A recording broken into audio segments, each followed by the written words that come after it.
Hello, I'm Mantastic'c and Fantastic, and today I am joined by the luscious Lumon, and together we're going to be talking about the Christmas rare machine. But before we jump right into that, we like to play Civilization 6, and what did we do yesterday, Lumon?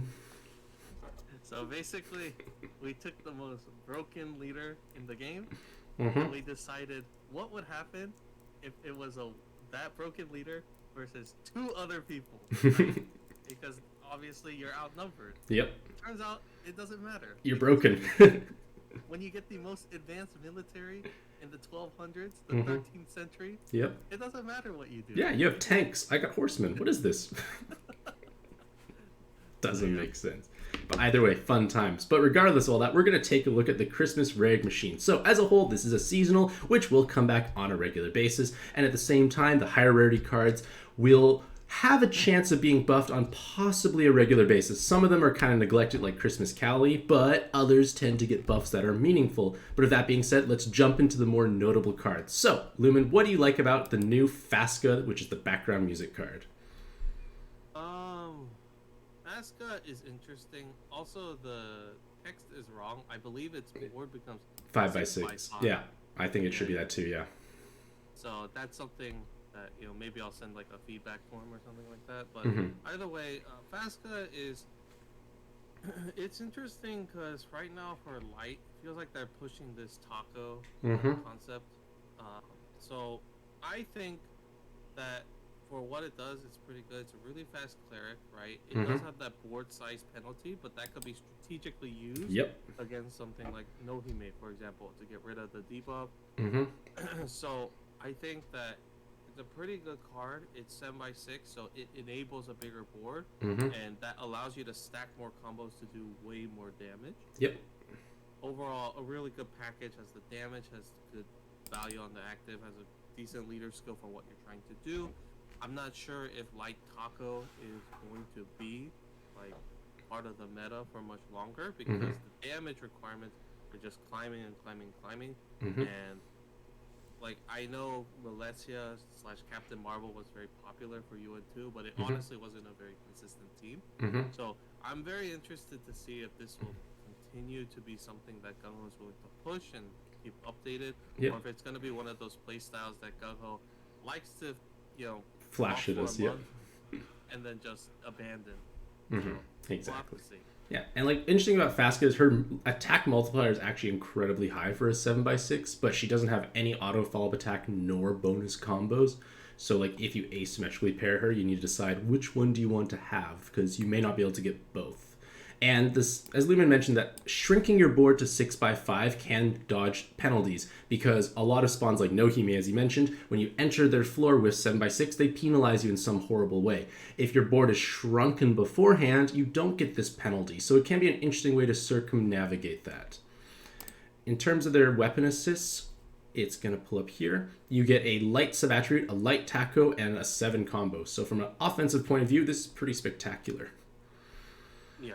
It's just great. Like, just way more damage. Yep. And the active is fantastic as well. Yep. Void, inheritable void, 2 turns. Yep. And then also a cleric. Full cleric. I think it's kind of... It is slightly unfortunate that you get both, which increases the cooldown. But inherits, you don't really want to have that short cooldowns unless you want it specifically. So this is honestly fine. Yep. I think it's just a pretty... okay equip for this, pretty good equip for this playstyle specifically. Yeah, for sure. Doubling your damage, always great. And then tons of movement time and team HPs.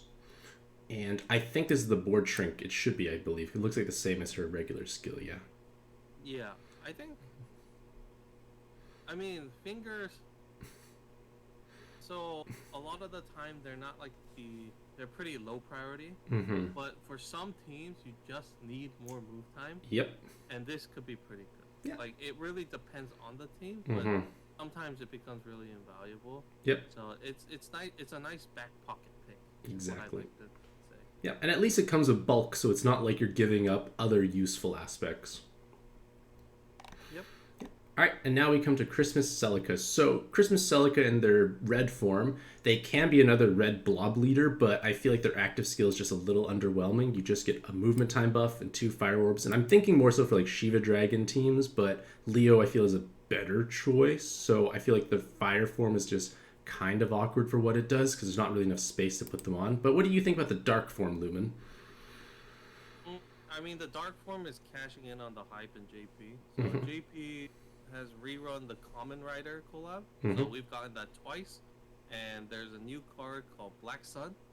Black Sun is pretty cracked. It's really good as a farming lead. So Selica cashes in on the hype because she's the first card. I'm not sure if she's the first, but in my memory, I think she's the first card to have her own self-looping heal generation or heal over time. Yes, right? with only one card. Exactly. Before we had Kuro Yuri from collab, yep, who was extremely popular back in the day because you could kind of just cheese out a lot of damage just by, you don't have to worry about healing. You just run Kuro Yuri loop and all of a sudden you never die. You just heal. And Selica takes it a step further, and instead of using 2 cards for that, you condense it into 1. Yep. And yeah, I think Selica is just cashing in on the hype for that particular Black Sun system. I don't think it's otherwise. It's kind of it's an interesting card to play around with. Maybe you need healing, and you want to use this, etc., etc. Yeah, and they have like great awakenings when you think about it. Super Poison, Super Jammer, 4 skill boost, low cooldown, easy to inherit over top, flexibility galore. And then for their weapon assists, their dark one, what do you think of this one? Do you need Skillbind Resist for that team? You do, but I don't like. This is decent, but it's kind of specific as well. If you need double SBR, exactly. If you do, then you do need it, and then the active as well is low. Like, it's awkward because now you can't loop. Yep, and without just some sort of like haste ability. So. For their red first weapon, they get a 3-turn delay, 2 turns of absorption, and attribute absorption. When this first came out, it was pretty exciting, I felt, because it could do a lot of different things. And the awakenings like L, God Killer, Recover By, and Skill Boost, I feel like it's just not as magical as it used to be. The God Killer was added. It was added? Okay. It wasn't even, it wasn't there back then. It's very interesting because Killers got buffed. So this is now just a slappable 5x to all gods, right? Oh yeah, that's true. So it's pretty interesting in that sense. I haven't done deep research into like comparisons, right? But I do think that this is unique in some ways. Not exactly sure in what ways, but it's not something that you might think of at first all the time, but it could be potentially very strong. And like, we'll have to see whether the usage of this goes up or not. I wouldn't trade, roll for this particular equip, but we'll see. And like some like niche possible usages of this active skill that combines delay of absorption are basically like say MD3 with like that Horus floor and floor 4. Like, there's a bunch of absorb spawns, and Horus with Super Resolve. You delay them all, kill the absorb spawns, you don't have to deal with the extra mechanics, so that can be a possible usage for that. And then for their other weapon assists, it's a bunch of Fire Rose, double Team HP, Team RCB with Bind Immunity, which can be nice for Shiva Dragons. Yeah, it's just good. You have Rose plus Bolt. So. Drawback is, make sure you don't overcharge, because the cooldown is low, and that would be awkward if your Shiva Dragon overcharges. Alright, so now we have Christmas Tamadra. So, their base form, I don't feel like it really gained any buffs, their base form, did it? So, it removed 7C and added Skill Boost Plus. I believe. Yeah. Okay, the attack is higher, I see. Yeah, and, like, this card is, like, what it's supposed to do is be like a gigantic skill boost stick, right?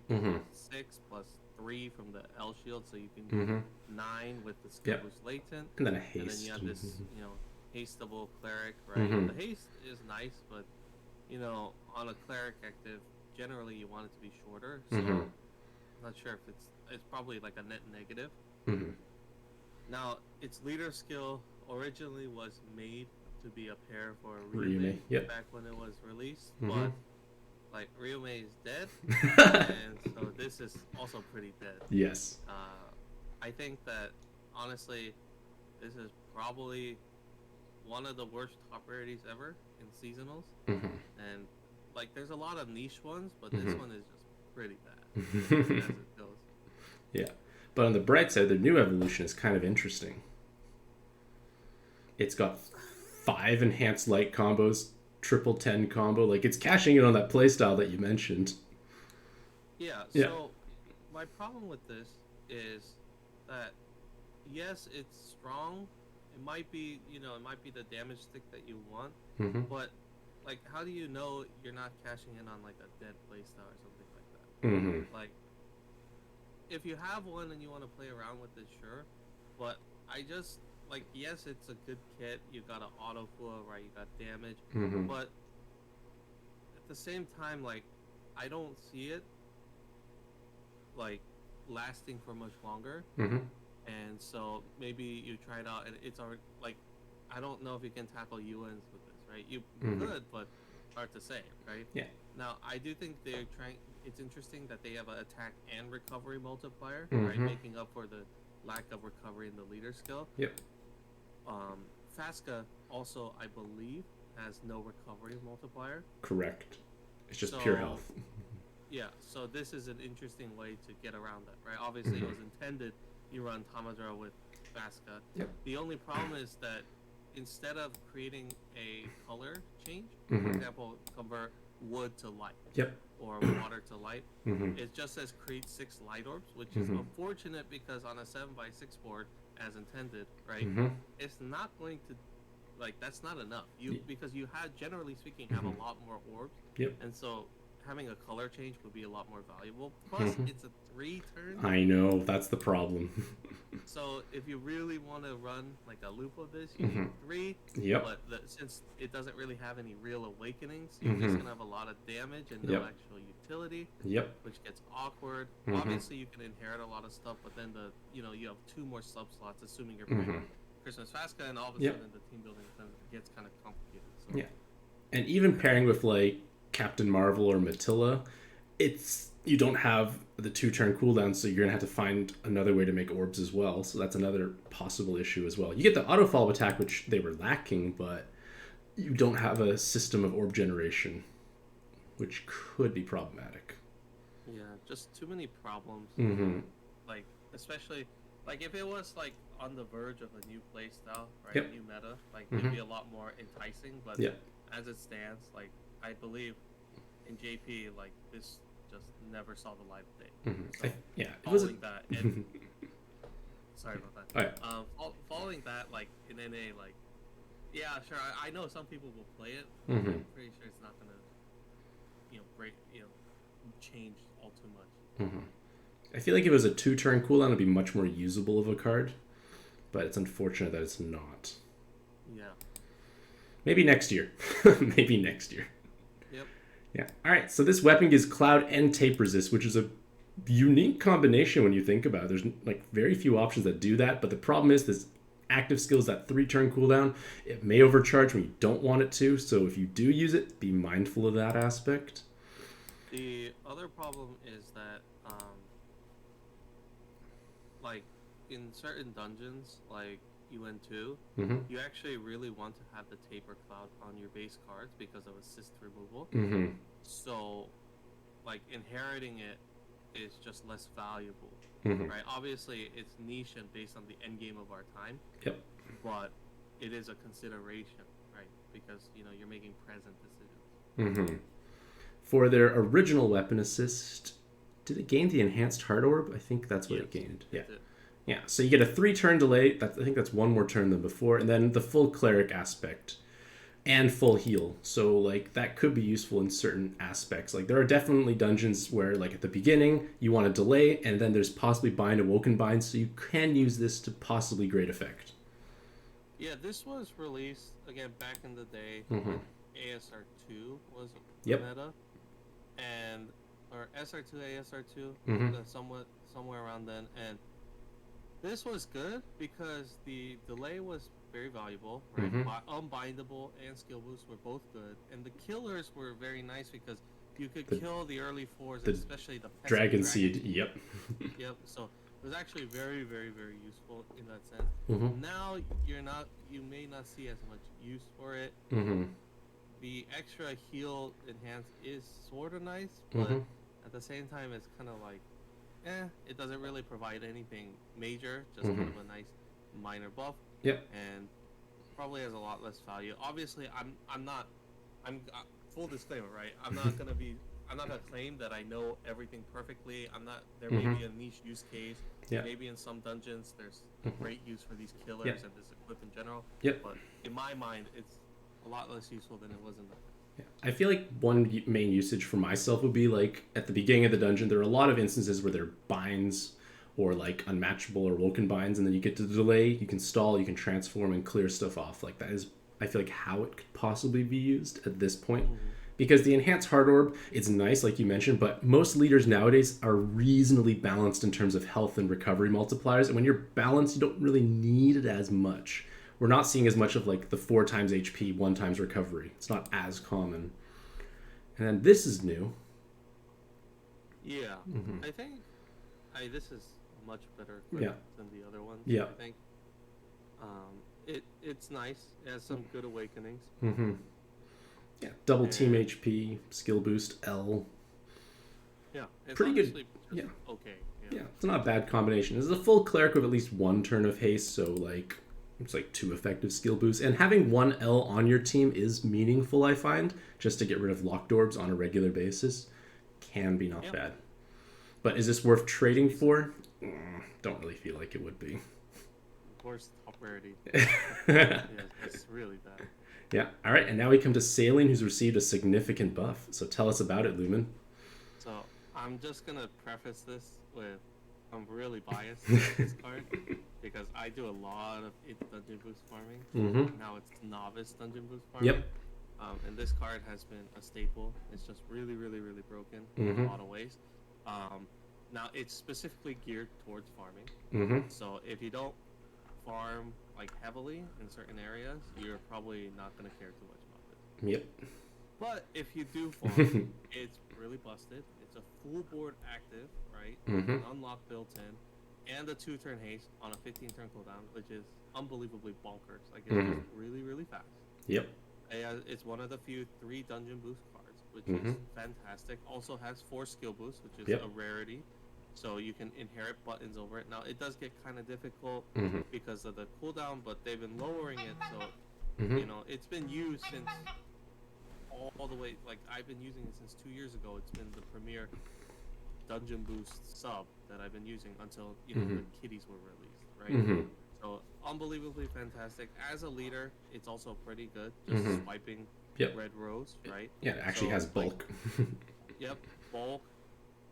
Decent damage, auto flow, right? Just things you want to see in your red row leads, and you know, it's very feasible that you do run this as a lead because the active is just fantastic. So you know, theoretically speaking, you could loop 5 of these and just swipe full boards all day. Yeah. What's crazy is the 6th card is going to get the benefit of haste. Right? So you're getting 3 turns of haste instead of 1 natural. Every single turn. It's definitely fun, and it does have a brick, so you can get some damage. So there's a lot of fun things about this card. Obviously, very, very geared towards farming. Absolutely broken in that sense. Of course, it's not as great because the Hello Kitty Sanrio has supplanted a lot of its sub value in terms of as a dungeon boost sub. Of course, back in the day, this was broken, but yeah, just really, really fantastic for farming in multiple aspects. And then for their first weapon assist, it has dungeon bonus, which is still a reasonable rarity, I feel. Yeah, this is actually busted. It's the best dungeon. So, like, in novice dungeon boost farming, there's a lot of different ways to go about it. Obviously, the preferred way is to just have all the dungeon boosts you need on your subs and just button everything, right? But sometimes drop rates are not high enough where you can button everything and have good drop rates. For example, in this Christmas novice dungeon, the base drop rate is 30%. You cannot reach that with the maximum number of dungeon boosts on your subs because you can only go up to 18 with 2 leads, and that will only get you, give or take, like 88%. Mm-hmm. So from 30 to 88%, which is good. Mm-hmm. It's, I mean, definitely a significant increase, but Yep. you want to try to reach for 100%. So in comes these really Frankenstein builds. Not really Frankenstein, but it's just, it feels a little degenerate. But Mm-hmm. one of the other ways you can go about novice farming is Varroa Kitty has autoflow based on just matching Mm-hmm. orbs, right? If you match any sort of orb, you get free autoflow, right? Yep. Obviously, Varroa Kitty has no damage, but you do get autoflow. And so one of the big brain ways you can do it is you run this card and inherit it, Mm-hmm. right?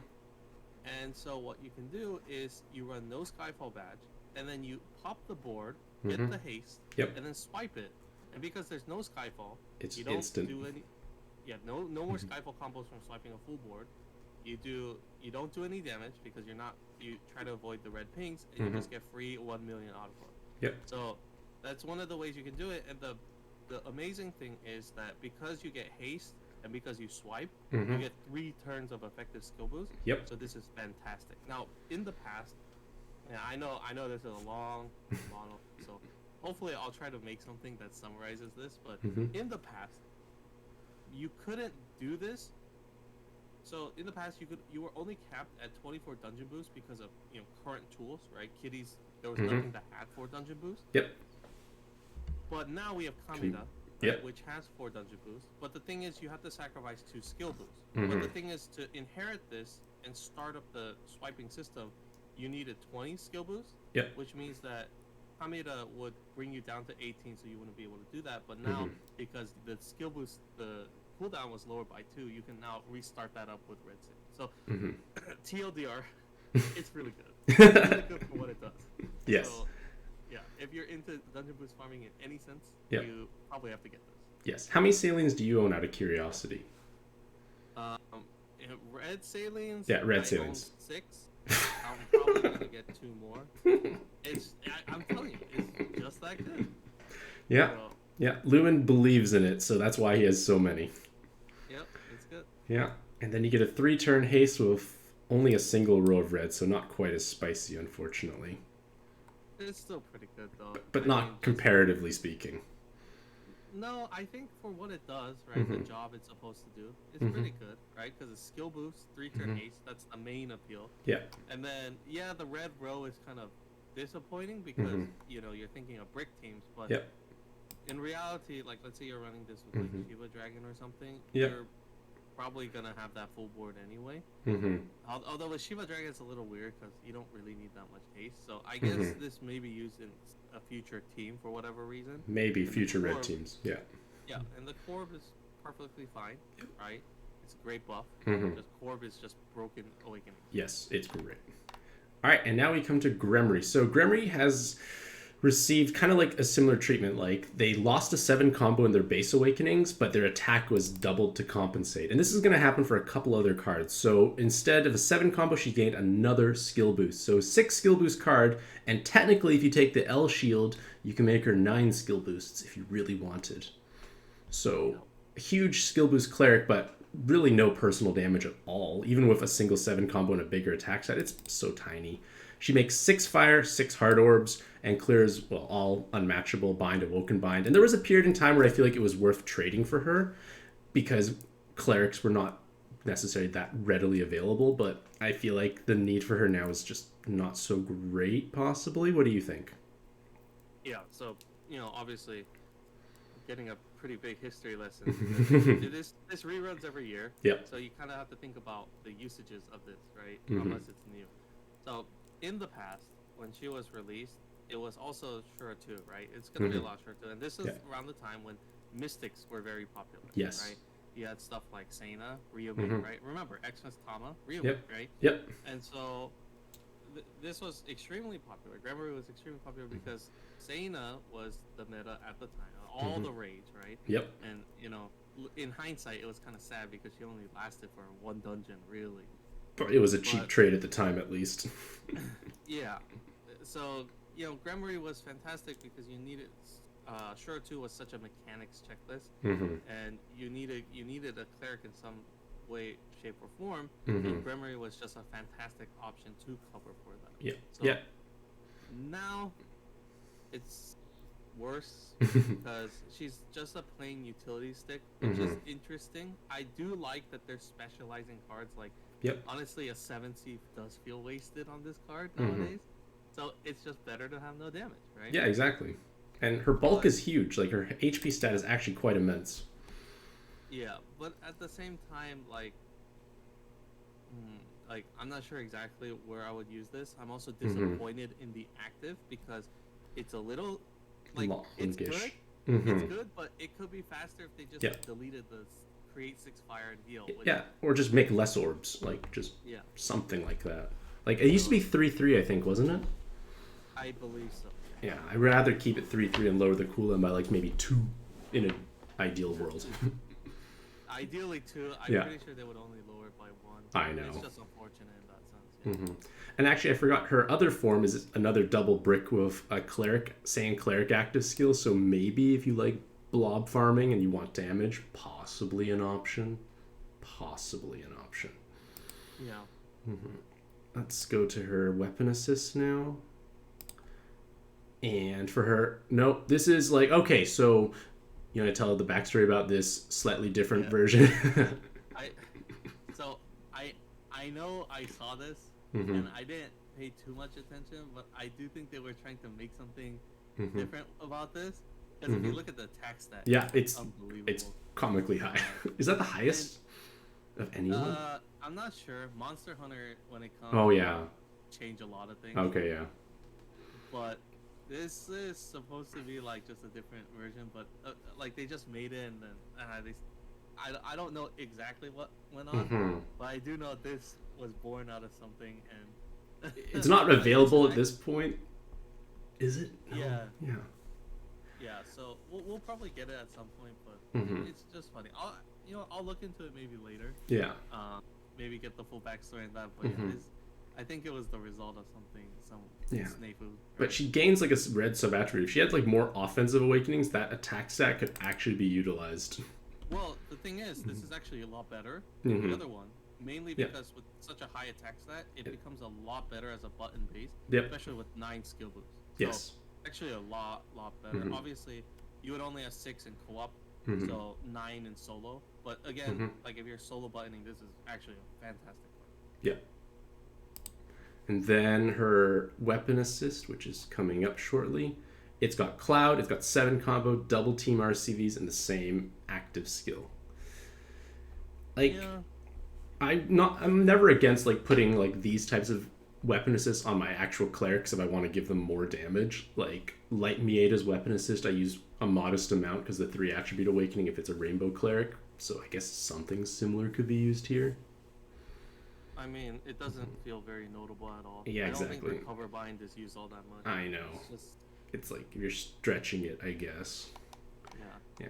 All right, and then for Christmas Ilmina, they received a significant buff. And also, VDP Awakenings will be gaining a damage increase buff in the future. So, in theory, Christmas Ilmina has double 10, triple VDP with a pretty decent attack stat. So, like, in theory, they will be hitting incredibly hard. And they're also now a full cleric with a board changer. But as we've mentioned before, the cooldown is a little long. Yeah, a little high. Yeah, it's a little long. Like, you're going to have to run something else to compensate. Like, maybe like a partial cleric that can clear unmatchable, or Awoken Binds or something like that. You can't necessarily rely on them, I feel.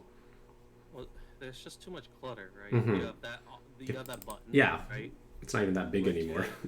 It isn't. Yeah. You're right. And so, like, you have that button, which just unnecessarily increases the cooldown. You have that board change as well, which also increases the cooldown. But at least the board change is a lot more usable. It's useful, exactly. Yeah, whereas the button laser is just what is this? What year is it? That's worthless. It's obviously it's a throwback to old Ilmina. Yeah. Which used to be really, really, really good, but now it's kind of whatever. Numbers are different now. And then and then for their weapon assists, enhanced hard orb, and then 2 enhanced light, 2 enhanced fire, 2 seconds of movement time, bind immunity. That same active skill, I don't know.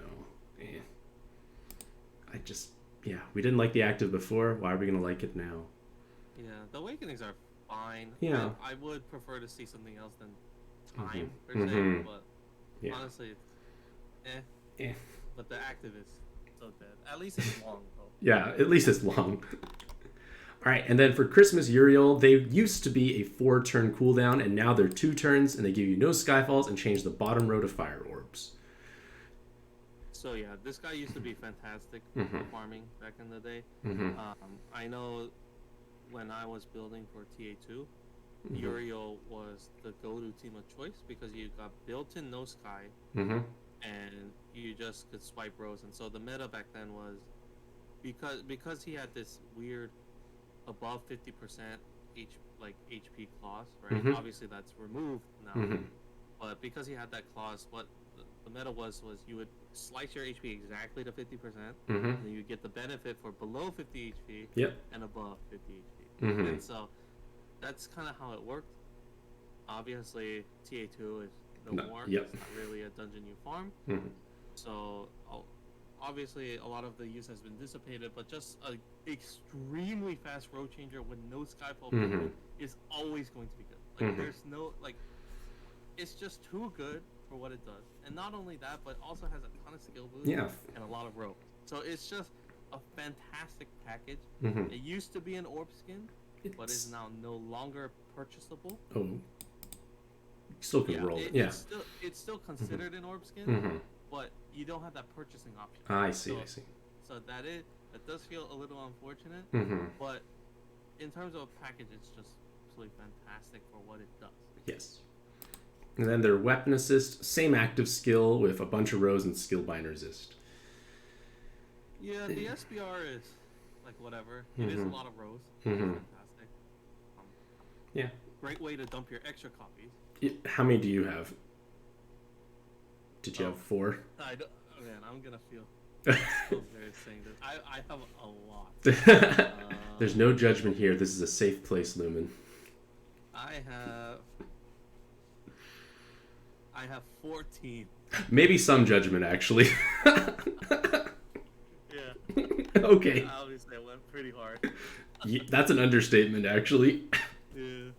Alrighty, so Christmas Osiris, same idea, like lost a 7C but gained a skill boost ++, and his attack stat is huge. So even with double 7 combo, he still can hit respectably hard. And I've enjoyed them on my Nautilus teams or Christmas Menoa Nautilus teams because Shura 3 was a thing at one point in time, and the Dark sub-attribute was actually pretty helpful because not many good options beyond like Freya, which I used for so long.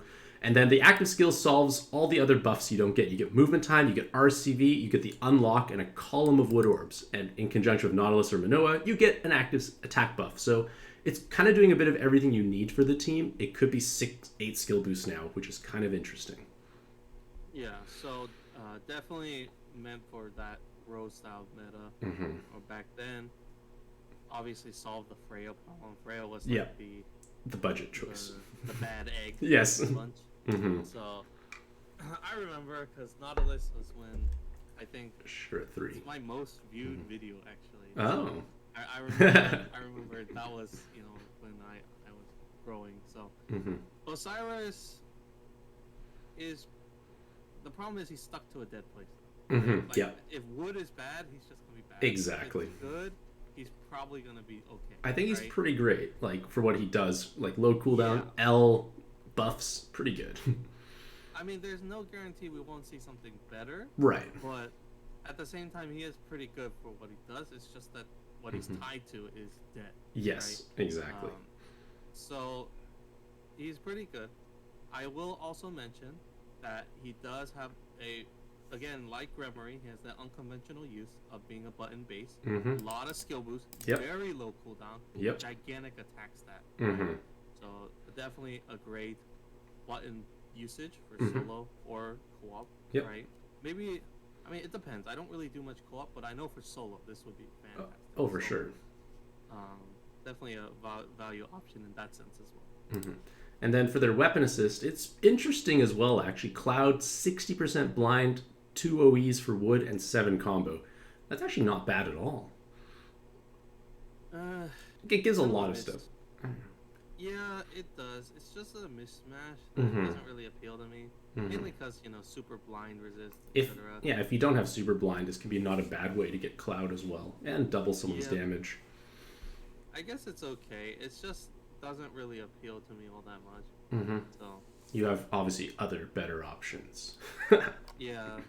So All right, Christmas Polowne. So she is like basically regular Polowne in the sense that it's 2 skill boost in base form, 2 turns of haste when you transform, and it's a very low cooldown to transform, so it's gonna happen. And then once she is transformed, she's actually pretty great now. She's got 2 5 attributes, so at least some damage. She has skill charge and guard break, and the skill charge means it's a 4-turn cooldown. yeah. So I didn't even notice the skill charge when I first looking at this, but like if you think about the active being actually 4 turns, Mm-hmm. like it's kind of crazy. Pretty great. Because you can just kind of use it anywhere, Mm-hmm. and it'll be up pretty fast. Yeah, when you need it.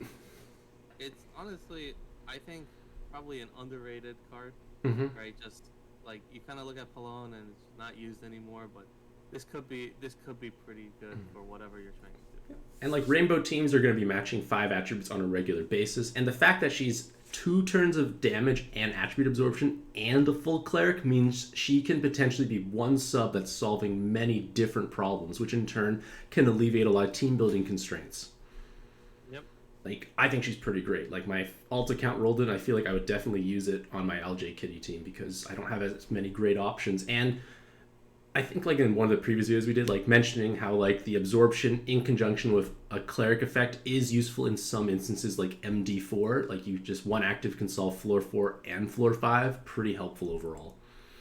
Mm-hmm. And then the weapon assist, same active, well, not same active skill. You get 3 turns of damage absorption and attribute absorption, and then attack buff and RCV buff. Yeah. So this thing got a tape and a cooldown buff. Mm-hmm. I know because I've used this before.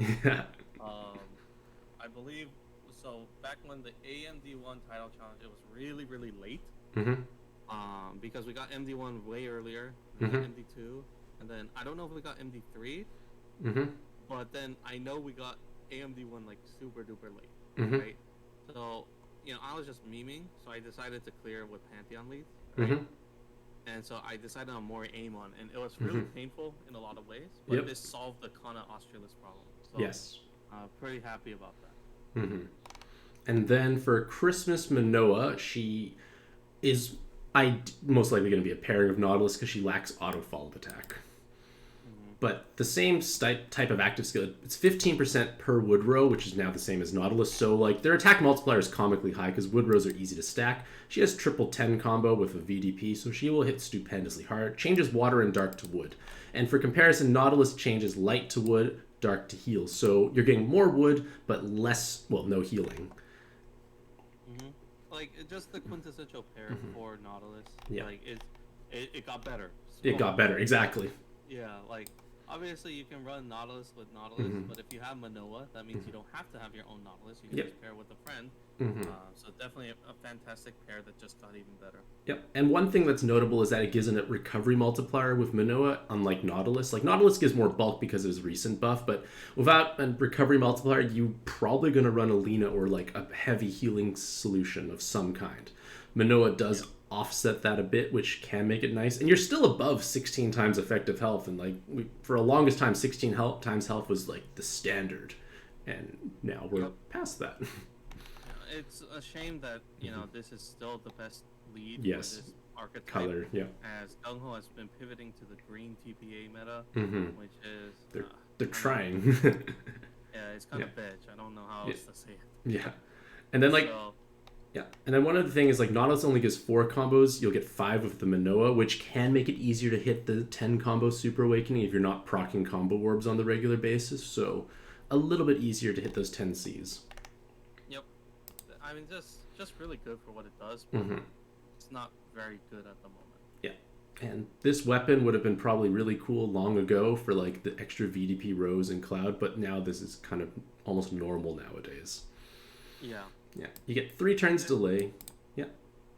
Unlock. Oh, no, I was just kind of complaining. I'm like, yeah, it's normal nowadays. But yeah, you get an unlock, change the top to wood, bottom to heal. Like it's nothing special at this point in time. I would rather just keep it in their base form. And, like, in theory, you still can clear lots of contents with Nautilus. Like, anything that Nautilus could clear before, you can clear still, but probably more. Yeah, you can probably go to MD2, like, definitely. Oh, definitely. Like, definitely could. All right. Yeah. And then for Christmas XD, I think he became pretty strong overall. So he's gained he has 7 and 10 combo in the base awakenings and either brick or 10 combo super awakening, so meaningful damage there. And the active skill is a 5-turn cooldown that makes dark unmatchable. So that is an alternative to like a cleric, because like if you make dark unmatchable and you don't care for dark, it doesn't matter. And then you get 1 turn of void, damage void, and then 2 times attack for the individual card. But what I think makes him most exciting beyond like his double resist and damage and active is his leader skill, because it's incredibly similar to Ultraman Leo in the sense that you just need to blob a bunch of red orbs and almost the same attack multiplier, same bulk, more auto follow attack. Yeah, I mean, it's obviously it's not the same, Mm-hmm. right? Leo probably does a little more damage. It does, yeah. Yeah, leader skill wise and damage Personal, yep. Wise. Also has the Corb, Mm-hmm. So not the same thing, Mm-hmm. but definitely a comparison, a much more accessible option for Shiva Dragon. Mm-hmm. Now, it's an orb skin card, so you could buy it. Yep. Also has a pretty good active as well. Mm-hmm. So definitely interesting. I know I've seen people doing Xiahou Dun Shiva Dra in MD2. Yep. So I've seen that, and it looks works pretty good. Yeah. So and like one main benefit is like one drawback of Leo Shiva Dragons is like active skill diversity. Like you don't have many options of what you can do, and at least if you have this asymmetrical pairing, you are at least having access to like void, damage void, which is something you do need on these teams. Yep. Yeah. Leo is appealing because you kind of have that unlock that also scales, right? It gives you more damage, right, with the spike, and then it unlocks and creates more damage and the also hard gives orbs. you the healing that you need. Yeah, that's very important. So I think Leo is, I mean, it's slightly better, but like at the cost of insane accessibility. Yes. So exactly. So it's an accessible option potentially. But if that form doesn't appeal to you, his weapon assists are interesting. You got 80% jammer, team HP, team RCV, 7 combo. And you get you get a full unlock, change the whole board to fire, light, and hearts, and then 2 turns of attribute absorption and void damage void. Yep. Like that does quite a few different useful aspects. And his other weapon assist is skill boost, tape, double fire OEs, team RCVs, and the same active skill he has in his base form. So like it is an accessible option if you have all these Shiva Dragons and no one to play with. It can be an option potentially. Yep. And now we come back to Gung-Ho's favorite meta they're trying to push with Christmas Tsubaki. So they are the physical type, which is necessary for the new 7-star Godfest exclusive. They are TPA oriented with meaningful personal damage from an Awakening's point of view, but their attack stat is abysmally low. It's like one of the lowest attack stats I've seen. But it's their active skill that's going to make them appealing. You get a 2x2 square of clouds, which will overwrite any other clouds, which is good because there are instances where you get Awoken Bind and then you get hit by a cloud attack. Also, this also means you could technically not run Cloud Resist if you didn't want to, because you're going to get rid of them anyways. And you get the 1 turn of movement time, but it's the 1 turn of void, damage void on a 3-turn cooldown. And that's the main appeal of them. Yeah, I actually thought a lot about this yesterday. And I think Tsubaki is really good because she is going to enable you to go 7x6 melee. So I think that's really good because I was testing the damage in Super Gravity and it was not pretty. So you definitely really want more damage. And if you're able to swap to 7x6 with a scaling lead like Millie, you're going to do more damage. Obviously, you don't get double scaling leads, so you don't go to infinity, but it's like an interesting like option you can work with. Yeah. So definitely interesting. As for the kit, right, the active skill and the awakening is just absolutely fantastic.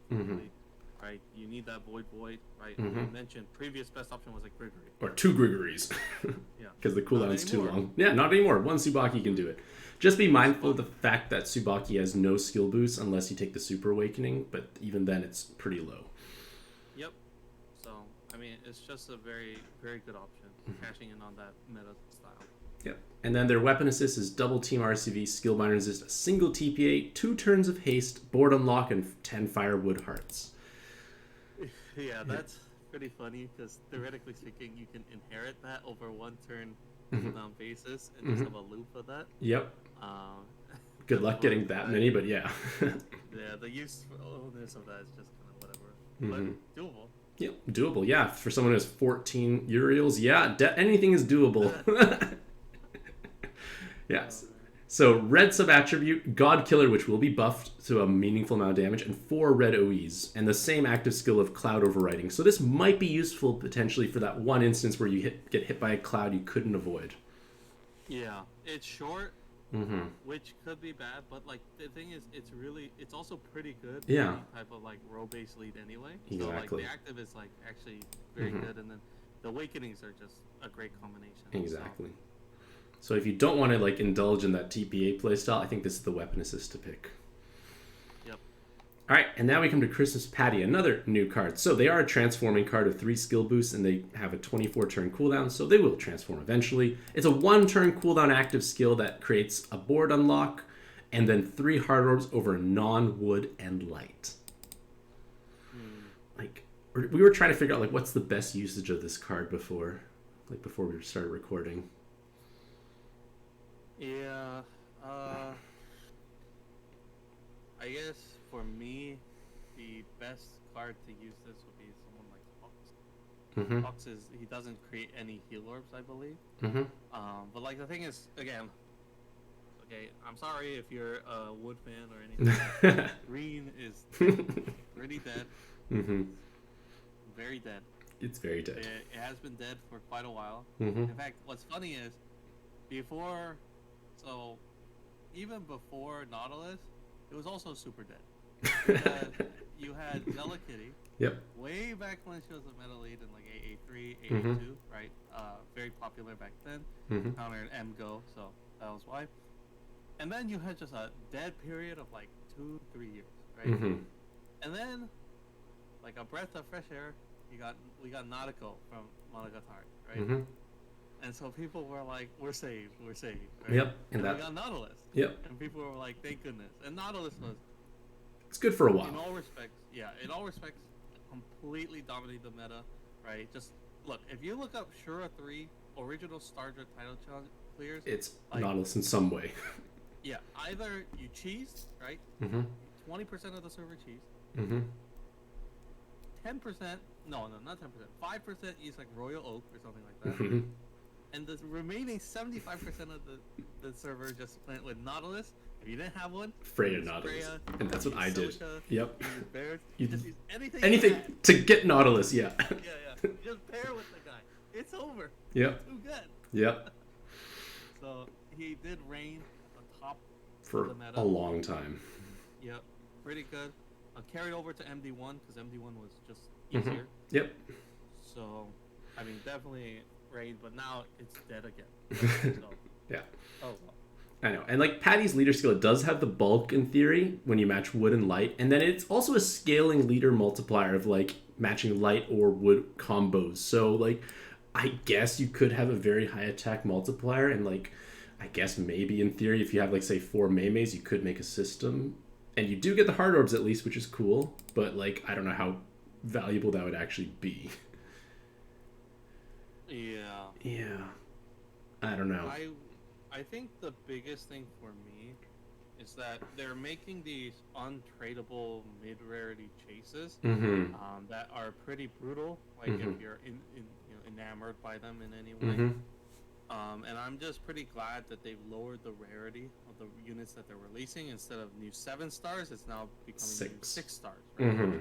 Yes, it still sucks, right? You gotta roll for them and whatnot, but it's a lot more accessible. Percentages are way higher. Yep. So, like, I believe if you roll a 6-star, right, and the animation is unique, right? It's a diamond deck that doesn't crack open. Yep. So, if you get a 6-star, it's literally 20% chance to hit. So, Tsubaki or Pattie. If you both. So. Yeah, exactly. Like Tsubaki and Pattie are both new 6 stars. And then the other 6 stars are not interesting at all. And Castor Pollux is now a 5 star, so most likely you're going to have some. I managed to roll 4 in my 8-player rewards, so that was interesting. So I made a whole system in theory because it's a haste with double columns and void now for 1 turn. So I guess it is really like pure swiping at that point. Yeah, so definitely just the swipe ability, right? Yeah. You know, you got the four system of 4, right? Mm-hmm. And then you have 2 other cards that are going to get hasted as well. The Void damage shield is actually super convenient. Yep.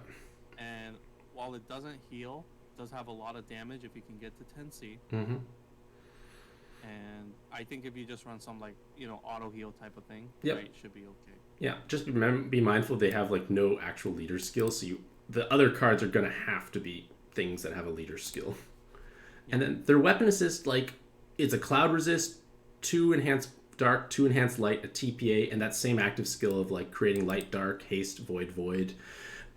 Like, obviously TPA based teams can benefit from this potentially because it's another option, or like I've used this in cases where like my Daytonas get overcharged and then I dump one of the Daytona's actives and then use this after, and you get the haste, which will let the first Daytona charge back up by the next turn so you're not out of orbs, and it does make its own orbs so you're not going to be in trouble. Yeah, I mean, I'm not gonna lie, I'm a lot more pessimistic about it. Like, I'm never gonna use this ever. Yeah. So, but if you're, you know, obviously I do roll quite a bit more, right? I do spend money from time to time. I don't spend nearly as much money, but I do spend, so I do have more rolls, more options available. You have a deeper box. Yeah, so you know, while I might not use this, definitely, you know, decent. Yeah, it's a bottom rarity card. For a bottom rarity, I think it's a pretty good weapon assist.